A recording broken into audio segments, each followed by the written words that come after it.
عمیر جب ہوش میں آیا تو قلعے کے اندر ظہر کی اذان ہو رہی تھی۔ اس نے پلکیں جھپکاتے ہوئے پانی مانگا۔ اریتا اٹھی اور پانی بھر کر اس کی طرف بڑھایا۔ عمیر اٹھ کر بیٹھ گیا اور گلاس تھامتے ہوئے اریتا کی طرف دیکھا، پھر اس نے پانی پیا اور گلاس اریتا کے ہاتھ میں تھماتے ہوئے کہا، ابو نواس، حوازن اور شیبان کہاں گئے؟ اریتا گلاس رکھ کر پھر اس کے سامنے بیٹھ گئی۔ وہ تینوں سپاہیوں کے آرام اور کھانے کا بندوبست کرنے گئے تھے۔ آپ کے زخم میں درد تو نہیں محسوس ہو رہی؟ نہیں، زخم کوئی ایسا گہرا نہیں، معمولی ہے، 2-1 روز میں مندمل ہو گیا تو بہتر، ورنہ میں اس کی پرواہ کیے بغیر 2 دن بعد اپنے مسکن کی طرف کوچ کر جاؤں گا۔ اریتا نے جستجو سے پوچھا، کیا آپ اس قلعے کو خالی کر جائیں گے؟ نہیں، میں یہاں ایک مستقل فوج رکھ کر قلعے پر اپنا قبضہ برقرار رکھوں گا اور اپنے جرنیل کو یہاں حاکم مقرر کر کے واپس لوٹ جاؤں گا۔ آپ اس قدر جلدی واپس کیوں جانا چاہتے ہیں؟ میرے مسکن سے بحیرہ روم کی طرف صلیبی نائٹوں کے انگنت ناقابل تسخیر قلعے ہیں، وہ سب میرے ازلی دشمن ہیں۔ انہوں نے اندر ہی اندر تاتاریوں سے مسلمانوں کے خلاف ساز باز کر رکھی ہے، اس لیے میں جب بھی کسی مہم پر نکلتا ہوں ان کی طرف سے مجھے خطرہ ہوتا ہے کہ وہ ہم پر حملہ نہ کر دیں۔ کیا آپ اپنے مسکن کو خالی چھوڑ کر آتے ہیں؟ نہیں، میں وہاں ایک جرنیل کی سرکردگی میں سر پر کفن باندھ کر لڑنے والے ہزاروں سپاہیوں کو چھوڑ کر آیا ہوں۔ اس کے علاوہ میرے پہاڑی قلعے کی حیت ایسی ہے کہ اسے فتح نہیں کیا جا سکتا۔ پھر آپ کو فکر کیسی ہے؟ قلعے سے باہر میلوں دور دور تک میرے جوان اپنے اہل و عیال کے ساتھ رہتے ہیں۔ وہ کھیتی باڑی اور باغات کی آبیاری کرتے ہیں، دریا سے مچھلیاں پکڑتے ہیں۔ یہ وہ ہیں جو میرے لشکر کی غذائی ضروریات پوری کرتے ہیں۔ جنگ کی صورت میں ان کو اپنے گھر خالی کر کے قلعے کے اندر پناہ لینا ہوتی ہے، اور اس طرح انہیں بڑا نقصان اور تکلیف ہوتی ہے۔ اگر میں اپنے لشکر کے ساتھ مسکن میں موجود ہوں تو دشمن کو ان سے دور ہی روک دیتا ہوں، بصورت دیگر انہیں قلعے میں بند ہو کر دفاعی جنگ کرنا ہوتی ہے۔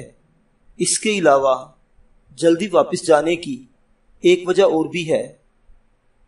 اریتا نے بڑے پیار سے پوچھا، وہ کیا؟ ابو نواس اور حوازن کو میں نے جاسوسی کی غرض سے تاتاریوں کے دشت کی طرف روانہ کیا تھا۔ انہوں نے وہاں 2 مسلمان بہنوں سے شادی کر لی۔ اب ان کی بیویاں بے تابی سے مسکن میں ان دونوں کا انتظار کر رہی ہوں گی، اور میں نہیں چاہتا کہ یہ زیادہ یہاں رکیں۔ اگر میں ان دونوں کو واپس جانے کا کہوں تو وہ مجھے یہاں چھوڑ کر کبھی واپس نہ جائیں گے، لہٰذا مجھے خود ہی جلدی لوٹنا ہوگا۔ اریتا خاموشی سے اس کی طرف دیکھتی رہی۔ عمیر بھی چند لمحوں تک خاموش رہنے کے بعد بولا اور اریتا سے پوچھا، تم اب کہاں رہنا چاہو گی؟ اپنے ماموں کے پاس یا سیدہ بین میں رہنا پسند کرو گی؟ کیونکہ میں یہاں سے رخصت ہوتے وقت اس جرنیل کو جو اس قلعے کا حاکم مقرر کر کے جاؤں گا تاکید کرتا جاؤں گا کہ وہ اپنے سپاہیوں کی مدد سے سیدہ بین اور تاتاریوں کے ہاتھوں قلعے کے گرد ساری مسلم بستیوں کو پہلے کی طرح اثر نو تعمیر کرے اور تباہ حال لوگوں کو وہاں آباد کرے۔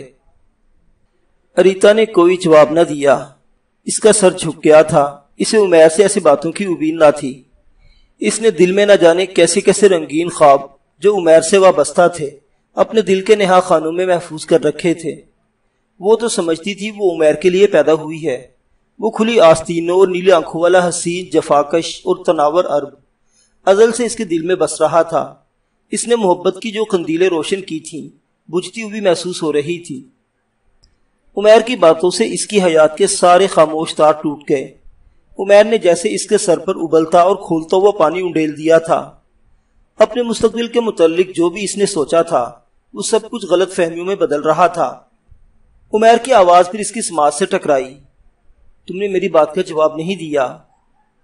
اریتا کی گردن جھکی رہی اور اس کی آنکھوں میں موٹے موٹے آنسو تیرنے لگے۔ عمیر بے تاب ہو گیا اور سیدھا ہو کر بیٹھتے ہوئے کہا، تم رو رہی ہو اریتا؟ اریتا نے آنسو پوچھتے ہوئے دکھی لہجے، دبی زبان اور زخمی آواز میں کہا، میرے مقدر میں شاید ازل سے ہی رونا لکھ دیا گیا تھا۔ اریتا کی آواز میں ایک دلفگار کرب تھا۔ عمیر نے بڑے پیار سے کہا، شاید تمہیں میری باتوں سے دکھ ہوا ہے، کھل کر کہو اریتا، تم جہاں بھی جانا پسند کرو گی وہاں تمہارے رہنے کا بندوبست کیا جائے گا۔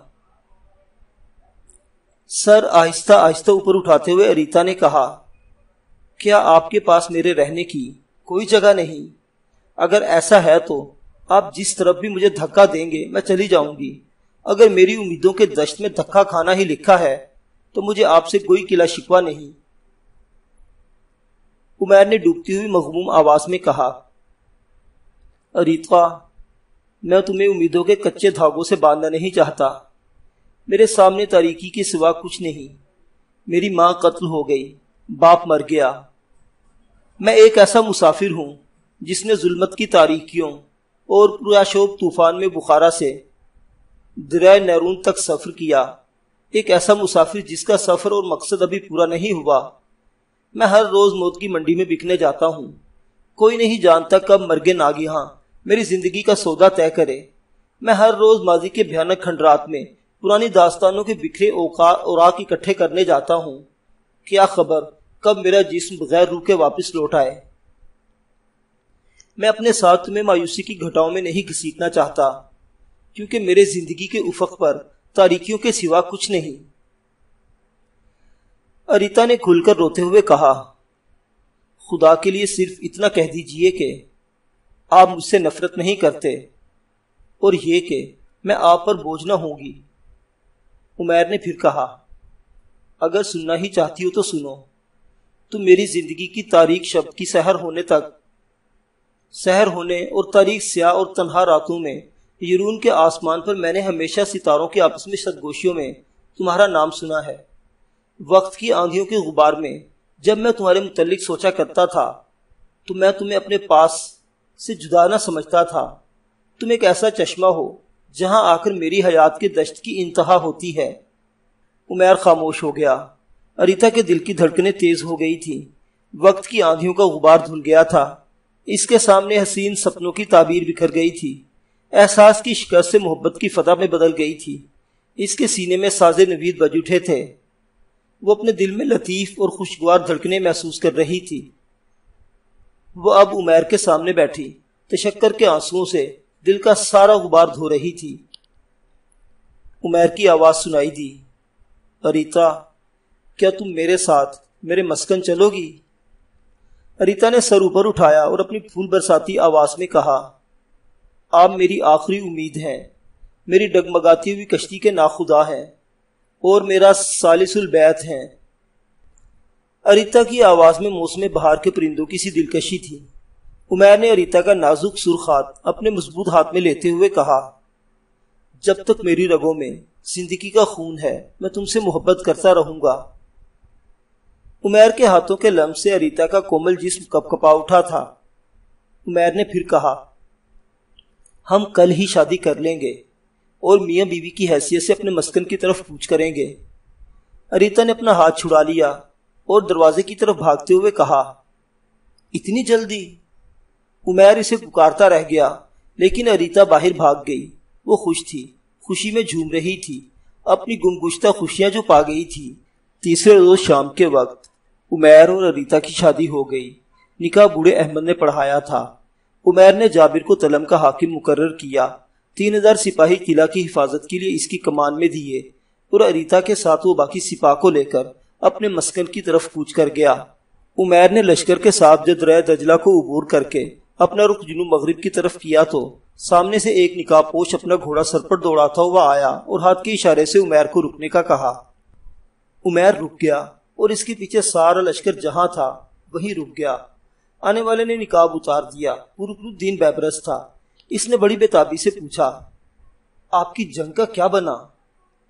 میں قلعہ تلم کو فتح کر کے اس پر اپنا حاکم مقرر کر آیا ہوں اور اپنے 3000 آزمودہ کار سپاہی قلعے میں چھوڑ آیا ہوں۔ بیبرس نے خوش ہوتے ہوئے کہا، آپ نے میری امیدوں سے کہیں بڑھ کر جرأت انگیز شجاعت کا ثبوت دیا۔ میں آپ کے مسکن گیا تھا، وہاں ربا سے ملاقات ہوئی تھی۔ میں اسے سنہری صندوق، ایک بھاری رقم اور کچھ زیورات دے آیا ہوں۔ میں تلم میں آپ کے پہلو بہ پہلو لڑنے کی خواہش لے کر نکلا تھا، لیکن شاید میرے مقدر میں ایسا نہ تھا۔ آپ اپنے مسکن کو جائیے اور میں بغداد کا رخ کرتا ہوں۔ وہاں کیا کریں گے؟ کچھ دولت سمیٹوں گا اور اپنے ہمنوا بھی پیدا کروں گا۔ پھر اس نے اریتا کی طرف اشارہ کیا۔ یہ کون لڑکی ہے؟ مسکراتے ہوئے عمیر نے کہا، میں نے شادی کر لی ہے، یہ میری بیوی ہے۔ بیبرس نے خوش ہوتے ہوئے کہا، میں آپ کو شادی کی مبارکباد دیتا ہوں۔ ریبا نے مجھے بتایا تھا کہ آپ برکئی کے پاس بھی گئے تھے۔ ہاں گیا تھا۔ پھر کیا کہا اس نے؟ اس نے ابھی تک اپنا اسلام قبول کرنا اپنے بڑے بھائی باتو سے پوشیدہ رکھا ہے۔ ویسے اس نے وعدہ کیا ہے کہ جب میں اپنے گرد مسلمانوں کی ایک بھاری جمعیت اکٹھی کرنے میں کامیاب ہو جاؤں گا تو ہر اس طاقت کا مقابلہ کروں گا جو اسلام کو نقصان پہنچانے کے لیے کھڑی ہوگی۔ برکئی کیسا انسان ہے؟ بحیثیت مسلمان وہ ایک درد دل رکھنے والا انسان ہے۔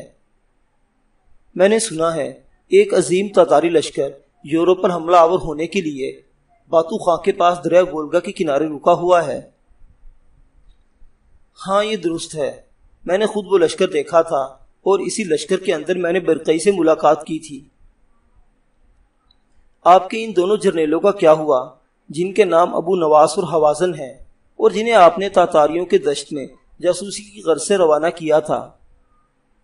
وہ دونوں یورپ پر حملہ آور ہونے والے تاتاری لشکر میں شامل تھے اور دریائے وولگا کے کنارے سے انہیں میں اپنے ساتھ لے آیا ہوں۔ اس کے ساتھ ہی عمیر نے ابو نواس اور حوازن کی طرف اشارہ کرتے ہوئے کہا، اور وہ دونوں جرنیل اس وقت آپ کے سامنے کھڑے ہیں۔ بیبرس نے اپنا تعارف کراتے ہوئے باری باری ابو نواس اور حوازن سے مصافحہ کیا اور دوبارہ عمیر سے پوچھا، کیا یہ دونوں وہاں سے کوئی کارآمد اطلاعات حاصل کرنے میں کامیاب ہوئے ہیں؟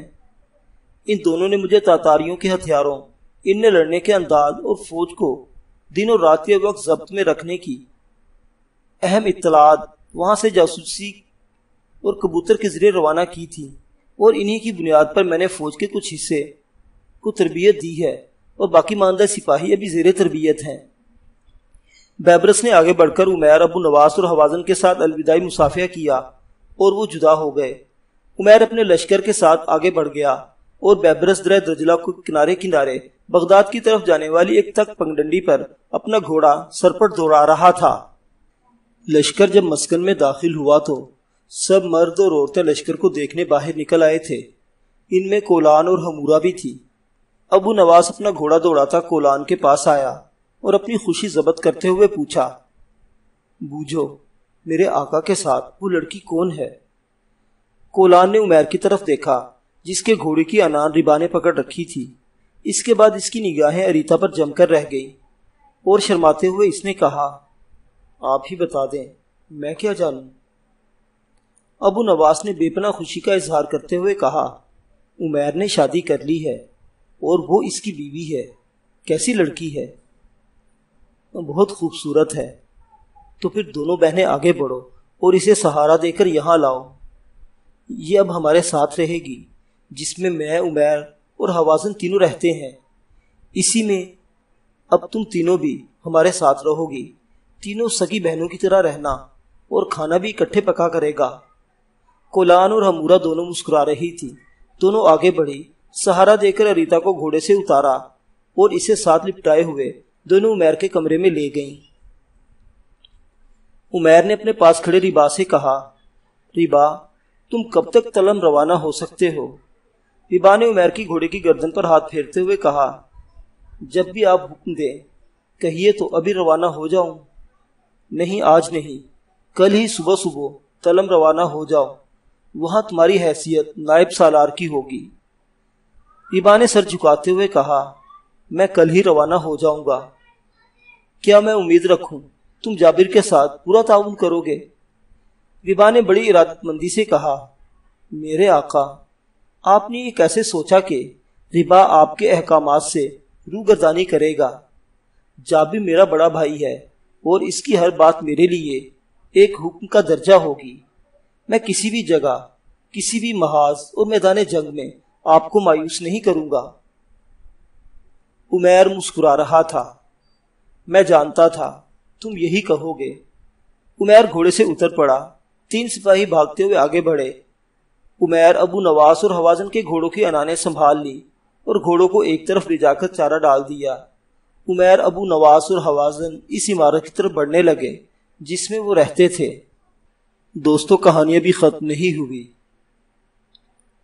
یہ داستان آپ کو کیسی لگ رہی ہے؟ کمنٹ باکس میں اپنے رائے کا اظہار کیجیے گا۔ دیکھتے رہیے ناولستان، اسلامی اور تاریخی کہانیوں کا مرکز۔